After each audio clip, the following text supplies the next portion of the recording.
5:30 স্লটে star জলসায় আরম্ভ হয়েছিল ভোলে বাবা পার কারেগা। টিআরপি কম থাকায় সময় পরিবর্তন করা হয়। ভোলে বাবা পার কারেগার নতুন প্রজন্মের গল্পে নম্বর আবার বাড়ছে, তাই সময় আবারও বদলালো। 5:30টায় ফিরে এলো ধারাবাহিক। এই সময় শুরু হয়েছিল নতুন ধারাবাহিক শুধু তোমারই জন্য। এখনো টিআরপি আশানুরূপ নয়, যদিও খুব বেশি আশাও ছিল না। জি বাংলার ফেব্রুয়ারি মাসে 9টায় আসার কথা ছিল 7 পাকে বাঁধা।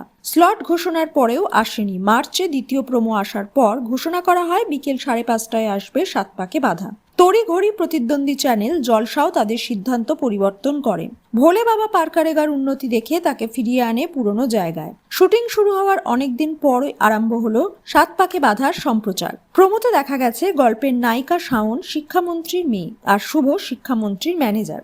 মেয়ের ব্যাপারে উদাসীন মন্ত্রীমশাই। পরীক্ষার দিনও দেরি করে শাওন। বেরোনোর আগে বাবার আশীর্বাদ নিতে যায়। তার পিসি অর্থাৎ চান্দ্রেয়ী ঘোষ শাওনকে বলে ড্রয়িং রুমে সাংবাদিকদের ভিড়, তাই যেন এখন না যায়। সবাই বুঝতে পারবে পরীক্ষার দিনও সে লেট করেছে। তাও শাওন বাবার কাছে যায়। যাওয়ার সময় শুনতে পায় তার বাবা বলছেন, মন দিয়ে পড়াশোনা করলে আশীর্বাদের প্রয়োজন হয় না। পিছিয়ে যায় শাওন। শুভ সেই সময় তার বাবার আশীর্বাদ স্বরূপ শাওনকে একটা পেন দেয়। শুভ গরিব হলেও ভালোবাসার অভাব নেই, শাওনের অভাব ভালোবাসার। নতুন সিরিয়ালের জন্য বন্ধ হয় তুই আমার হিরো। ভোলে বাবা পার কারেগাকে মাত দিতে পারবে কি 7 পাকে বাঁধা?